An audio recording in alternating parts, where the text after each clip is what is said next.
আল্লাহ নবী সাল্লাল্লাহু আলাইহি ওয়াসাল্লাম বলছেন, হাদিসের মধ্যে আছে, যে ফজরের নামাজ পড়ে না, আল্লাহ রসুল বলছে ওয়া ইল্লা আসবাহা খাবিসান নফস কাসলানান, ফজরের নামাজ যে পড়ে না, রসুল বলেন সে হচ্ছে খবিস। খবিস, এটা খবিস তুই বেটা।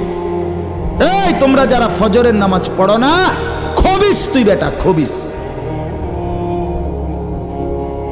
পাউডার লাগায়, পাউডার লাগাও কিত্তা, খবিস কোথাকার খবিস, আবার পাউডার লাগাও কিত্তা, ফেয়ার এন্ড লাভলি ডলও কিত্তা। কথা বলেন না কেন? তুই কিত্তা পাউডার লাগাও, পাউডার লাগাইলে বুঝি সুন্দর হয়। বেড়ি দেখো না পাউডার লাগায়ও, এবুড়িয়ে লাগায় ঘন্টা দুয়েক পর আবার এবুড়িয়ে দুইয়া লাগ, এবুড়ি জানে এটা ধোকা, ঠিক কিনা বলেন না? এটা যে ধোকা, নাহলে এবুড়ি ধোকা। মেকআপ বক্স ধোকা আবার লাগাইয়া সেটা, এটা ধোকা, এটা আসল না, এটা নকল। আল্লাহ নবী সাল্লাল্লাহু আলাইহি সাল্লাম বলেন বেনামাজি খবিস।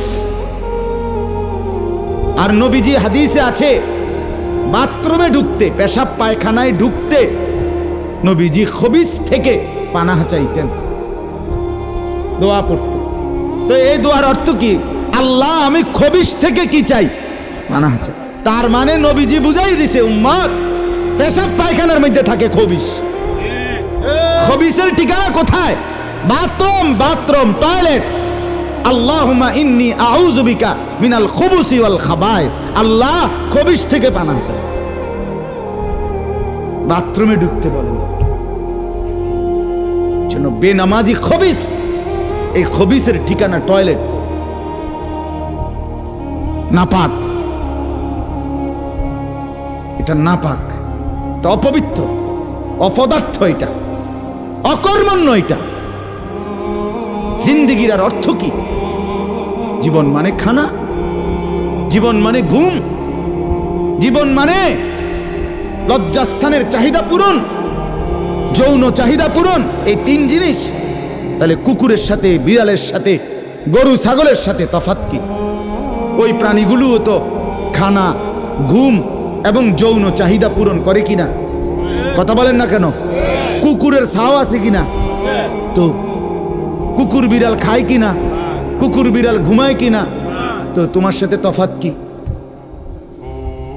বেনামাজি বলে সেজদা নাই যার কপালে, আমনের লগে জানোয়ারের পার্থক্য কোথা? আমনে খারাইয়া কোনছে ভিডিও করুক, আমনে কোন? হ্যাঁ হ্যাঁ বলেন, এখন বলেন, আমরা শুনি, এনে 10 জনে বিচার করুক। পার্থক্য কোন? আপনার সাথে জানোয়ারের তফাৎ কি? ছেলেরা বলো বাবা, তোমরা যারা মাগরিবের নামাজ পড়ো নাই, হ্যাঁ, লজ্জা কোথায় তোমাদের? শরম কোথায়? এই বেহায়া, কোন লজ্জায় আল্লাহর জমিনে চোখ তুলে তাকাও? হ্যাঁ, নির্লজ্জ। ছি ছি ছি ছি। মুসলমান এত আত্মমর্যাদা বোধহীন হয় কিভাবে? মালিককে চেনে না, বানানেওয়ালাকে চেনে না, গোলামি বোঝে না, সেজদা দিতেও মন চায় না। মুসলমান এত পাষাণ হয় কেমনে? আরে তার মা কোথায়? তার বাবা কোথায়? আরে তুই কোন মার দুধ খাইছত রে? তোরে কি মা দুধ খাওয়ায় নাই? তুই কি বাবার হাতে বড় হও নাই? তুই কি মুসলমানের ঘরে জন্ম নেও নাই? হায় না ফরমান। মা বাপ গুলোকে বললাম, কি ফুতেরে মা আমনে দুধ খাওয়াইলেন? এই অপদার্থ তো সেজদাও দেয় না। হ্যাঁ, এই বাপ কাল লাগে বিল্ডিং বানাইলেন, এই হাইওয়ান তো সেজদাও দেয় না। কাল লাগে সোফা বানান, মাতবুরি দেখান, চা দোয়ানে বইয়া গপ মারেন, জিফুত লইয়া বালা আসি, কিতা বালা? এ ফাঙ্গাস আর তেলাপিয়া খান যে, এ কারণে বালা। হ্যাঁ, এ ফার্মের মুরকা আর কক মুরকা, দুন্দুল আর করলা, দৈন্যা তার কাঁচামরিচ, টমাটো আর এ শশা, এই তো খানা। আর কিতা কথা বলেন? আর কি ঘুরে গেলে তো ফাঙ্গাস তেলাপিয়ে দুনিয়ার বেশি কি ভোগ করছি আমরা? খুব আশ্চর্য কিছু, অনেক কিছু দুনিয়া ভোগ করছি আমরা। এটুকু দুনিয়া ভোগ করছেন বলে এ ফান কদ্দুর খান, বিড়ি খান, চা খান, বন খান, টেলিভিশনে মানুষের বেডির নাচ চান। আমনের বেডি তো আর নাচে না, নাচে মানুষের বেডি। কথা বলেন না? এতটুকু দেখেই দুনিয়া ভোগ করছেন বলে খুশি হয়ে গেলেন, তৃপ্ত হয়ে গেলেন, মজা পেয়ে গেলেন। আহা, আফসুসের ব্যাপার। এত লম্বা আখিরাত কেমনে পার হবেন? এত লম্বা কবরের জিন্দেগি কেমনে পার হবেন বলেন তো? নূহ আলাইহিস সালামের জামানায় যারা মারা গেছে তারা আজ কত হাজার বছর কবরে পড়ে আছে। ইব্রাহিম আলাইহিস সালামের জামানায় যারা মারা গেছে তারা আজকে কতদিন কবরে পড়ে আছে। হ্যাঁ, আবু জেহেল আজকে কত বছর কবরে পড়ে আছে? 1450 বছর, আরো বেশি, 1450 বছর ধরে পড়ে আছে কবরে। এরপরে তো হাসরের মাঠ, এরপরে তো ফুলসেরাত, এরপরে তো জাহান্নাম, আর তো রইছে। তাহলে দুনিয়ায় থাকলি কতদিন, কবরে পড়ে রইলি কত? আপনি বলেন। আবু জেহেল দুনিয়াতে ছিল 800 বছর, কথা কর না? আবু লাহাব দুনিয়াতে জীবিত ছিল 900 বছর, তো কবরে আছে কত বছর? তো বাঁচছে কয় বছর? নাহলে 60 বছর, নাহলে 70 বছর, ঠিক কি না বলেন? তাহলে দুনিয়ায় ছিলি কতদিন, কবরে আসত কতদিন? আচ্ছা, এই কথাই এখনই মনে হইল। হ্যাঁ, এরপরে তো সামনেরটি রয়েছেই মিয়া। এখনো তো কিয়ামত আসে নাই, এখনো তো ইসরাফিল ফু দেয় নাই। একবার ফু দিবে, সব কবরে যাবে, আবার ফু দিবে, হাসরের মাঠ কায়েম হবে। আবার হাসরের মাঠের একদিন, খোদার কসম এই কোরআনে আল্লাহ বলছে, হাসরের ময়দানের এখন একদিন, প্রতি একটা দিন কয় ঘন্টা? হাসরের একদিন আল্লাহ বলছে 50,000 বছর, 50,000 সানা,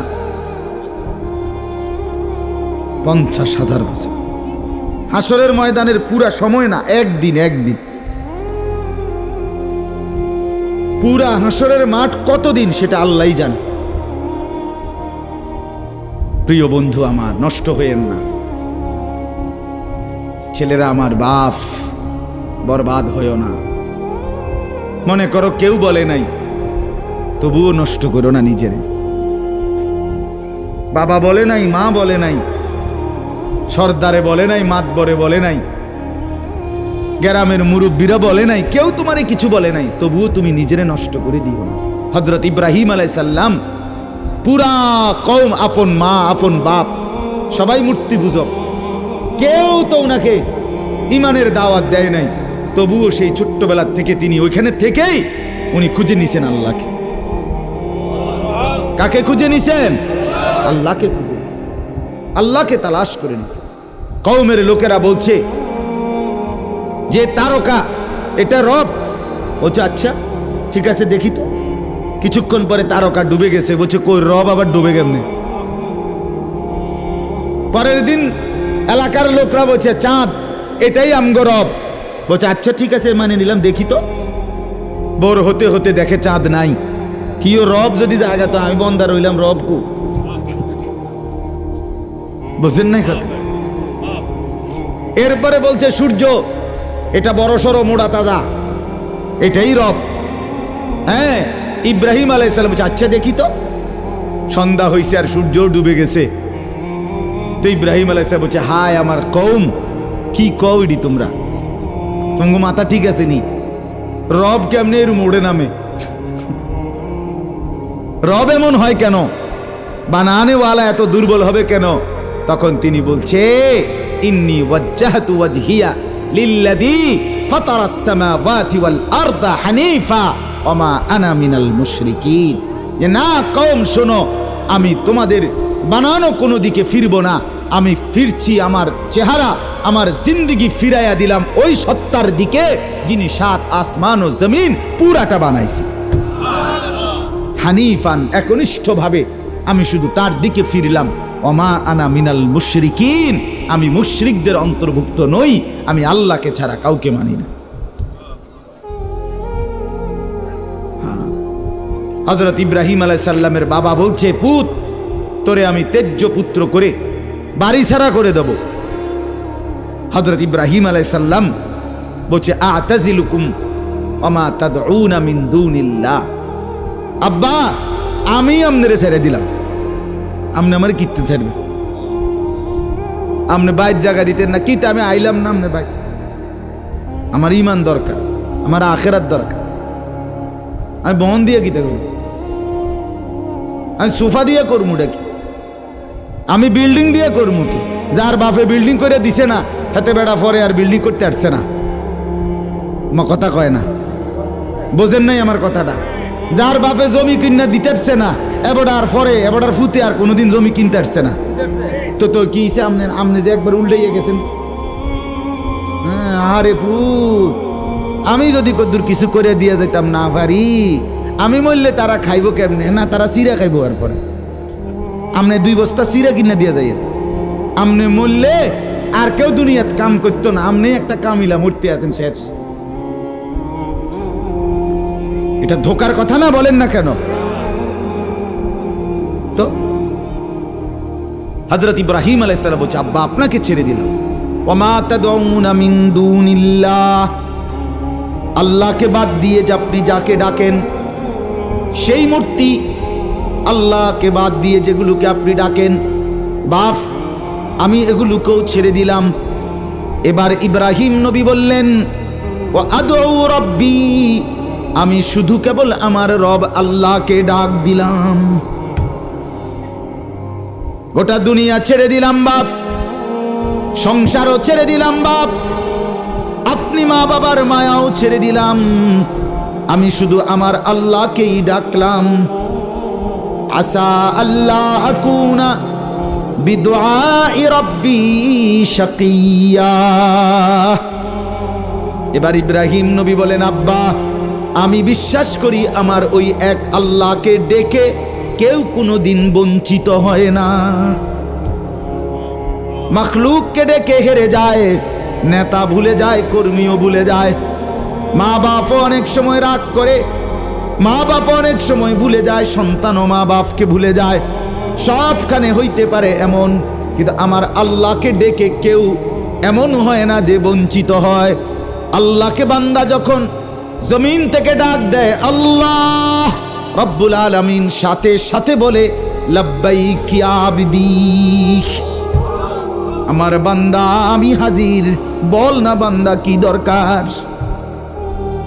বান্দা আবার বলে আল্লাহ, আল্লাহ আবার বলে লাব্বাইক, আছি তো বলো না। বান্দা বলে সুবহানাল্লাহ, আল্লাহ বলে শুনছি তো বান্দা, বলো না কি চাও বান্দা। বান্দা আবার বলে আলহামদুলিল্লাহ, আল্লাহ বলে বলো না কি চাচ্ছ বলো। আল্লাহু আকবার বলে, আবারও বলছি কি চাচ্ছ বলো না, আমি তো শুনতেছি, আমি তো আছি বান্দা।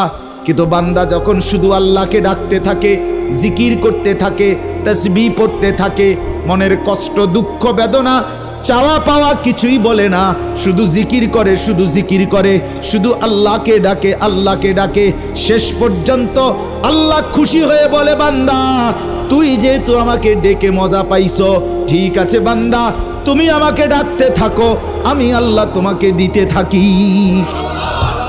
কি লাগবে আমি তো জানি, তোর বিবি অসুস্থ আমি কি জানি না, তোর ছেলে বিদেশে অসুবিধায় আছে আমি কি জানি না, কথা বলেন, তোর যে শরীরের সমস্যা আমি কি এটা জানি না, আমি তো সব জানি, কোথায় তোর কোন মুসিবত। আল্লাহর আড়ালে কি কিছু হয়, আল্লাহর গোপনে কি কিছু হয়, তাই না? আল্লাহর ইচ্ছা ছাড়া কি কিছু হয়? এজন্য মোবাইলের কথা বলতে গিয়ে এতগুলোর কথা লম্বা বললাম। ছেলেদেরকে বললাম, বাবা অনেক ছেলে বসছো, মাশাআল্লাহ, আল্লাহ খুব বরকত দান করে। আজকে মুসলমানের যুবক তোমাদের ফেরার অপেক্ষা ইসলাম। তোমরা যদি নামাজি না হও, চরিত্রবান না হও, জীবনটা যদি নারীর পিছনে আর ছবির পিছনে, নর্তকীর পিছনে আর উলঙ্গ ছবির পিছনে, মদ জুয়া জিনা ব্যভিচারের পিছনে শেষ করে ফেলো, এই চোখের দৃষ্টি, এই নজর, এই চোখের দৃষ্টি, এটা যদি নষ্ট করে ফেলো গুনাহ দেখতে দেখতে, নাপাক ছবি দেখতে দেখতে, তো তোমরা নিজের জীবনই ভালো বাঁচবা কেমনে, ইসলামের জন্যই লড়বা কেমনে? আর মুসলমানের যুবক যদি হেরে যায়, মুসলমানের যুবক যদি পড়ে যায়, তো দ্বীনের জন্য জানবাজি রাখবে কে? এ বুড়ারা, 60 বছর 70 বছরের বুড়া, এবারা আর দৌড়তে পারবো? এবারা দোয়া না করবো? কথা বলেন না কেন? মুরব্বীরা কি করবে? কলিজা ছিঁড়ে দোয়া করবে। অতএব আমি আপনাদের কাছে এতক্ষণের কথার মূল একটা উদ্দেশ্য, আমি দুইটা আয়াত পড়ছি, এই আয়াতের আঙ্গিকে কথাটা বলার জন্য বলছি। আজকে আমরা গুনার মধ্যে সবচেয়ে বেশি, বহুভাবেই আমাদের মধ্যে গুনাহ আছে, বাকি এই নজরের গুনাহ আমাদের সবচেয়ে বেশি। কিসের গুনাহ বলেন না? নজরের গুনাহ। আমাদের চোখ নিয়ন্ত্রণ হারা, বাঁধন হারা। আমাদের যুব সমাজ, ছেলে মেয়ে, তাদের পুরাটা চোখ তারা মোবাইলকে দিয়ে দিছে। ওই যে আগে যে শুনছি যে স্বেচ্ছায় চক্ষুদান করত, কথা বুঝছেন না কথা? হ্যাঁ, মরণোত্তর চক্ষুদান। এই মরণোত্তর চক্ষুদান না, জীবিত চক্ষুদান। ওই দেখেন, ওই দেখেন, ইয়া দেখো, ওই মোবাইল কার হাতে? এতে সাইজ হলো ট্যাবলেট সাইজ, তার থেকে তার মোবাইল বড়। যেই অপদার্থ তার হাতেই মোবাইল দিছে, ওই সবচেয়ে বড় অপদার্থ। ওইটা একেবারেই অপদার্থ। সে যদি ভাই হয় তো ভাই অপদার্থ, বাপ যদি হয় ওইটা অপদার্থ বাপ। এই সন্তান নষ্ট করার সবচেয়ে বড় দায়ী আপন গার্জিয়ান। মা বেডি 2 বছরের বাচ্চাটারে বড় মোবাইলটা দিয়ে দিছে, তুই টিপ এটা, তুই তাবু ডিস্টার্ব করিস না, আমি সাইজ দিয়ে আসি ড্রেসিং টেবিলে, এবুডি পাউডার ডলে, হেতে মোবাইল টিপ। কথা বুঝেন নাই? ও বেডি হিন্দি সিরিয়াল দেখে টেলিভিশনে, হ্যাঁ হিন্দি সিরিয়াল দেখে, ইন্ডিয়ান সিরিয়াল দেখে, কি দেখে? মনোযোগ দিয়ে দেখে। হিন্দি সিরিয়ালের সবগুলোর মূল বৈশিষ্ট্য হলো স্বামী স্ত্রীর ঝগড়া, শাশুড়ির থেকে জামাইরে কেমনে আলাদা করতে হবে, দেবর ননদের কেমনে স্বামীর থেকে বিচ্ছিন্ন করতে হবে, মানে সংসার কিভাবে তছনছ করবে। এটা হলো ওই বেঈমানদের সবচেয়ে বড় ষড়যন্ত্র। সবগুলোর বৈশিষ্ট্য এটা। মহিলারা এইটা দেখা বিবাহের পরে 6 মাসও একসাথে আর থাকতে চায় না। 6 মাসও না। বেডির সিদ্ধান্ত, মরি আর বাসি, তে বেড়ারে তার বাপ মার থেকে আলাদা করুন। জীবনের সাধনা এটা। হায় হায়, লানত, অভিশাপ ওই নারীর প্রতি, যে নারী তুমি বেটি তোমার একটু সুখের জন্য স্বামী বেচারাকে আলগা করে লাইলা। তুমি তো কিছুক্ষণের সুখ হয়তো পাইবা, কিন্তু এই স্বামী মা বাবার নাফরমানির কারণে এই ছেলেটা তারে তো চিরদিনের জন্য জাহান্নামী বানায় দিল। মা বাপ যদি কষ্ট পায়, আহাজারি করে, মা বাপের কলিজার মধ্যে যদি ব্যথা লাগে, তো এই সন্তান জাহান্নামী হবে না?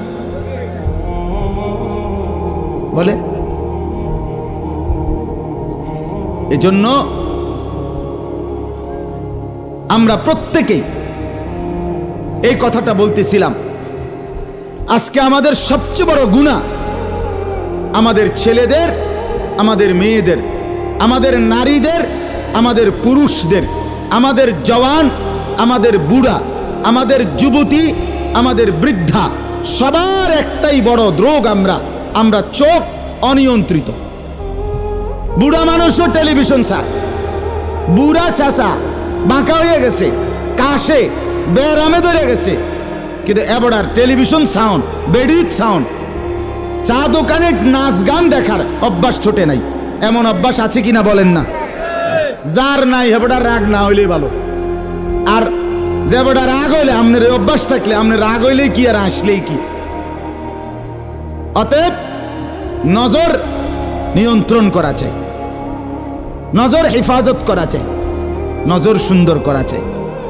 অতএব আমার বাপ, আমি আপনাদের কাছে কোরআনুল কারীমের এই 2টা আয়াতের তরজমা শুনাইতে চাই। এটা পুরুষদের জন্য, নারীদের জন্য। উভয়টা। একজন মুসলিম পুরুষ, তার ব্যাপারেও আল্লাহর হুকুম, একজন মুসলিম নারী, তার ব্যাপারেও আল্লাহর হুকুম। উভয়কে আল্লাহ তাআলা বলছে চরিত্রের হেফাজতের জন্য সবচেয়ে প্রথম শর্ত, 1 নাম্বার দৃষ্টি হেফাজত। কোনো মানুষের চরিত্র সুন্দর কিনা এটার প্রমাণ তার নজর ঠিক কিনা। আমরা ওই কথা শুদ্ধ কয়, ফ্যান ফিনছে, শার্ট গাও দিছে, স্প্রে লাগাইছে, কথাবার্তা এমনি কুমাইয়া কয় জি জি জি আঙ্কেল কেমন আছেন, ভালো আছেন, এ আর মাশা আল্লাহ দেখছুনি ও ভদ্র ভদ্র বাইয়া পড়তে আছে একবারে বড়। না না না না, 1 নাম্বার পবিত্রতা, সুন্দর উত্তম আখলাক, সৎ চরিত্রবানের 1 নাম্বার বৈশিষ্ট্য হলো যে যার চক্ষু নিরাপদ, যে চোখ নিরাপদ রাখে। 1 নাম্বার আল্লাহ তাআলা বলেন। আর চূড়ান্ত হলো যে নিজের লজ্জাস্থান হেফাজত করে। এই 2 দিকের বেড়া, মাঝখান দিয়ে এর ভিতরে যা আছে সবগুলো এতে নিয়ন্ত্রিত হবে।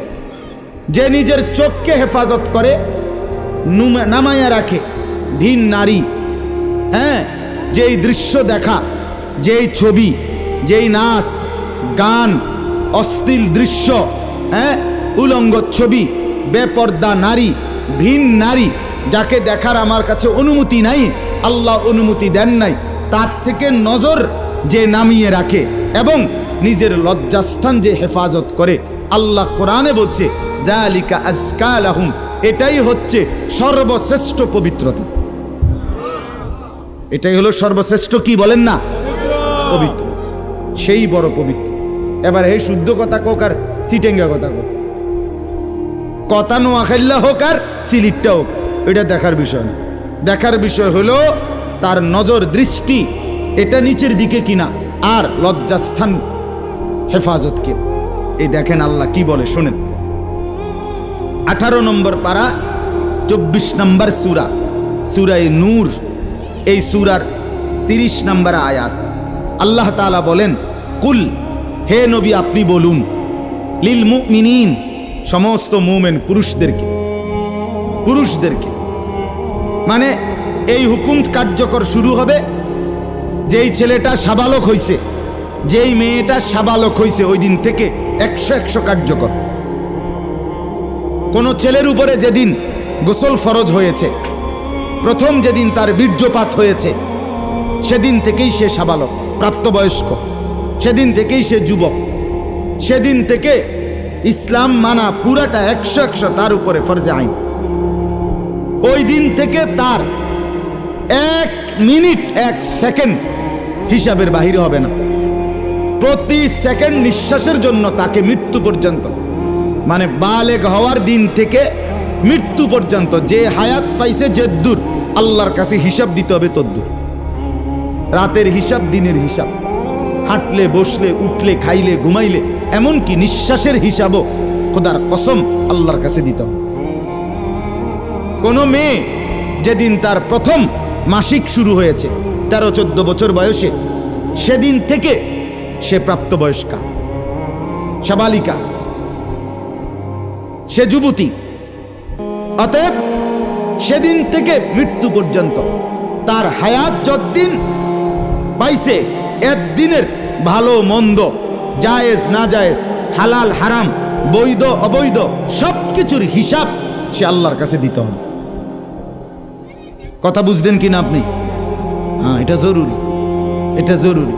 স্বামীর কারণে, শ্বশুরের কারণে, স্ত্রী, মহিলা বলেন আমার স্বামী বাধ্য করছে দেবরের সাথে দেখা করা, স্বামী বাধ্য করছে ভাসুরের লগে দেখা করতে, খোদার কসম স্বামী যদি আসমান ভাঙ্গেও মাথা ফালায়, তারপরও স্ত্রীর জন্য এই কথা মান্য করা স্বামীর হারাম। আর স্বামী যদি এই হারাম কাজের জন্য বাধ্য করে স্ত্রীকে, এই স্বামী জালেম। এই স্বামী কি বলেন না কেন, শাস্তো ভাই, জ্যাঠতো ভাই, খালতো ভাই, ফুফাতো ভাই, দুলা ভাই, তারারে কইছে বাদ বাইরা দাও, তুমি আজ্ঞায় দাও, তারা মেহমান, সব সময় কি আর আইয়েনি? হ্যাঁ, যেই স্বামী বলে, যেই শ্বশুর বলে, এই উভয়টাই জালেম, নিকৃষ্ট পাপী, সীমা লঙ্ঘনকারী, সীমা লঙ্ঘনকারী। কোনো সন্দেহ না, কোনো সন্দেহ। আল্লাহর হুকুমের বিরোধিতা করে মাখলুকের হুকুম মানা অনুমতি নাই, অনুমতি নাই। হযরত ইব্রাহিম আলাইহিস সালামের বাবা ওনাকে মূর্তি পূজা করতে বাধ্য করতে চাইছে, করছে না? কইছে না যে নরে তেজ্য পুত্র করে দেবো বেড়া? কোরআনের আয়াত। ইব্রাহিম আলাইহিস সালাম বলছে আমনেরে আমি ছেড়ে দিলাম। কিসের জন্য? ঈমানের জন্য। কিসের জন্য বলেন না? ওয়া ইন জাহাদাকা আলা আন তুশরিকা বি মা লাইসা লাকা বিহি ইলমুন ফালা তুতি'হুমা ওয়া সাহিবহুমা ফিদ দুনিয়া মা'রুফা। কোরআনে আল্লাহ বলেন, তোমার মা বাপ যদি তোমাকে আমি আল্লাহর সাথে শিরিক করতে বলে, তুমি কোনোভাবেই তার অনুসরণ করবে না। হ্যাঁ, তবে মা বাবার সাথে কষ্টদায়ক আচরণ করবে না, ব্যবহার করবে ভালো, ব্যবহার করবে উত্তম, তার গায়ে হাত দিবে না, তারে ধাক্কা দিবে না, তারে গালি দিবা না, তারে ধমক দিবা না, কিন্তু তার কথা মানবা না। কোন কথা? আল্লাহর নাফরমানির কথা, শিরিক, কুফর, নাজায়েজ, হারাম, হারাম। সেদিন আমার কাছে এক যুবক ভাই জিজ্ঞেস করছে কথা, যে তার বাবা তাকে বাধ্য করতেছে তার দোকান দেখাইয়া 5 লাখ টাকা সুদে টাকা নিয়ে দিতে। মন নাই? আমি পরিষ্কার আমরা বলছি যে অসম্ভব কথা। তোমার বাপ প্রয়োজনে তোমারে ঘর থেকে বের করে দিবে, দেও। এক তো তুমি তারে গালি দিও না, কিন্তু তুমি তার এই কথা মান্য না।